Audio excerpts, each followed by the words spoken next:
saya Azrul Muslimam dan di video kali ini kita akan membahas tentang pohon binary atau binary tree. Jadi pohon binary adalah struktur data berbentuk hierarki di mana setiap elemen atau node hanya bisa punya maksimal dua anak kiri dan anak kanan. Dalam struktur ini ada istilah root atau akar, yaitu node teratas dalam hierarki pohon.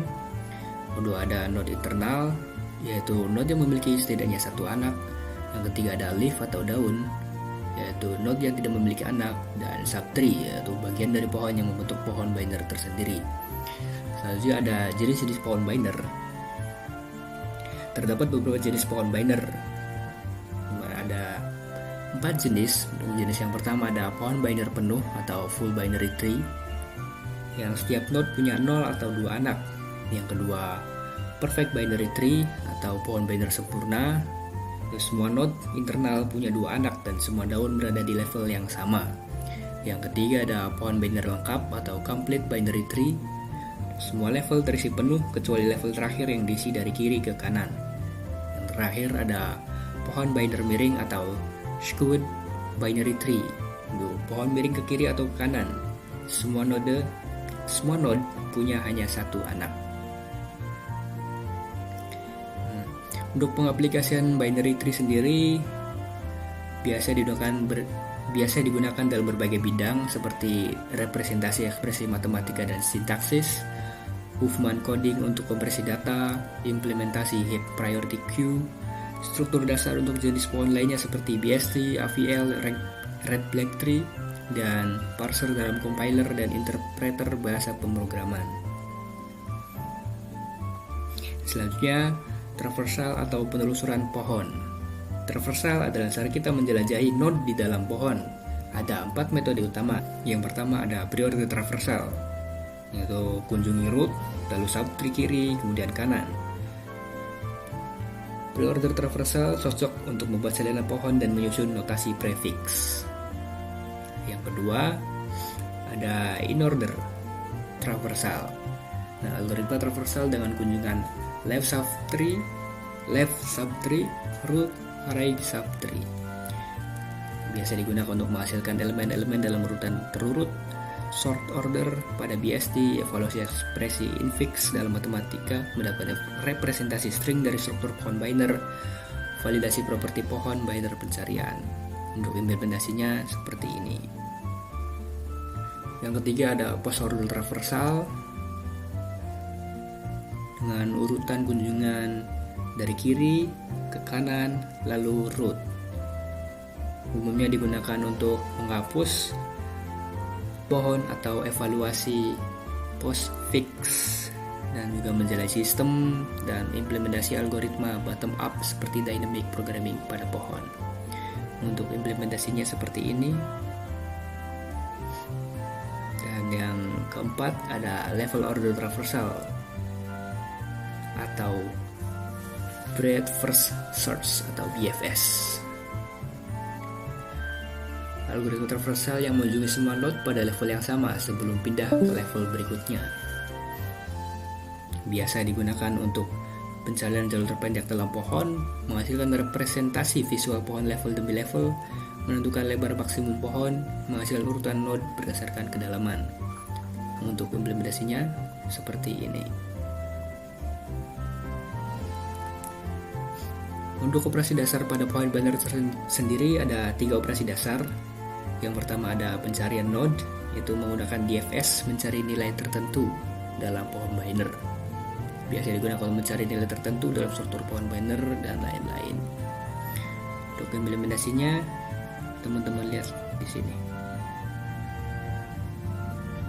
Yang kedua ada penyisipan node, yaitu menambahkan node baru pada posisi kosong terdekat secara level order. Biasa digunakan pemantauan non-binary dari sekumpulan data, menambahkan elemen baru ke struktur data dinamis, dan lainnya. Untuk implementasinya seperti ini.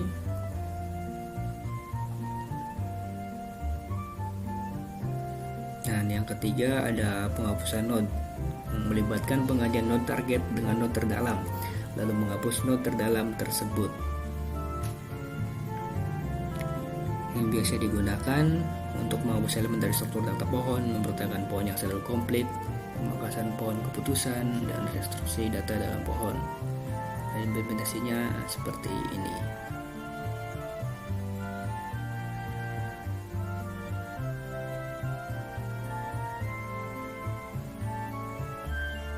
Nah, kompleksitas umumnya karena dalam pohon tidak seimbang, kita harus menjelajah seluruh node.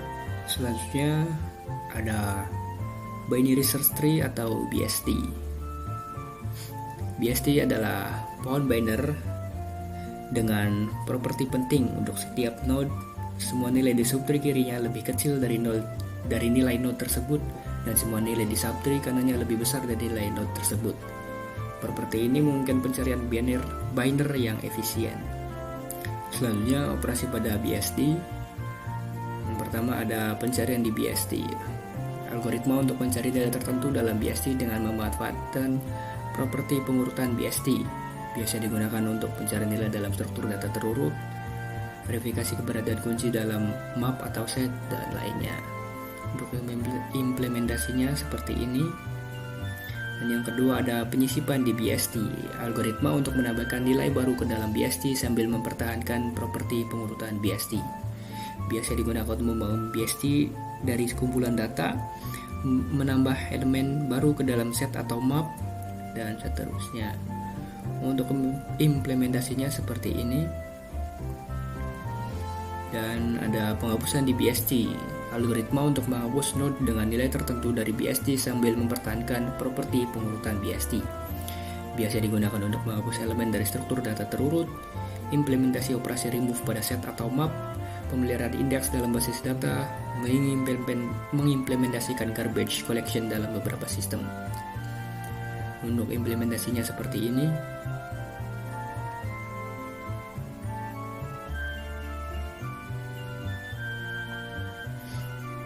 Selanjutnya ada pohon tree. Tree adalah pohon yang digunakan untuk menyimpan kumpulan string. Biasanya digunakan dalam autocomplete, spell checker, dan pencarian kata dalam teks. Struktur tree sangat efisien karena pencarian dan penyisipan hanya memerlukan waktu berdasarkan panjang string. Untuk struktur dasar tree sendiri seperti ini. Dan untuk operasi pada tree, pertama ada penyisipan di tree. Algoritma untuk menambahkan string baru ke dalam tree. Biasa digunakan untuk membangun kamus kata, mengindeks dokumen teks, membangun database string yang dapat dicari, dan implementasi autocomplete dan saran kata. Implementasinya seperti ini. Yang kedua ada pencarian di tree. Algoritma untuk memverifikasi apakah string tertentu ada dalam tree. Biasa digunakan dalam validasi kata dalam kamus. Selanjutnya ada perbandingan kompleksitas waktu untuk operasi pohon. Bisa teman-teman lihat di sini. Untuk pengaplikasian dari berbagai jenis pohon, mulai dari pohon binary biasanya digunakan untuk representasi ekspresi matematika, Huffman coding untuk konversi data, pemrosesan bahasa alami dan parser. Dan untuk BST, implementasi set dan map, pengurutan data, dan pencarian range data. Dan untuk tree, autocomplete dan prediksi teks, kamus dan spell checker, dan routing IP dalam jaringan. Nah, selanjutnya adalah penggunaan binary tree untuk menyusun kalimat bahasa Indonesia berdasarkan struktur SPOK, yaitu subjek, predikat, objek, dan keterangan. Untuk contoh kalimatnya itu, anak itu membaca buku di perpustakaan, yang dimana anak itu sebagai subjek, membaca sebagai predikat, buku sebagai objek, dan di perpustakaan sebagai keterangan. Nah, untuk struktur pohonnya seperti ini.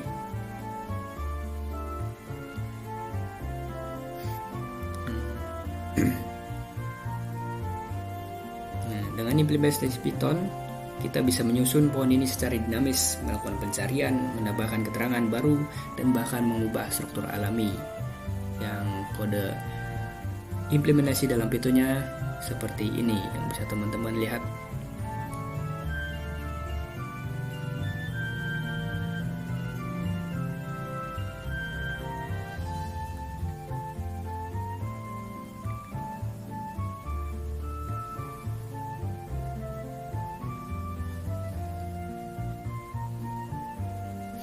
Nah, yang menariknya, jika teman-teman mencoba menghapus subjek atau predikat ketika menjalankan programnya, sistem akan mencegahnya karena itu komponen wajib kalimat. Dari struktur matematika hingga implementasi bahasa alami, pohon Biner adalah alat yang sangat serbaguna dalam pemrograman dan analisis data. Mungkin cukup sekian penjelasan dari saya. Terima kasih telah menonton dan sampai jumpa.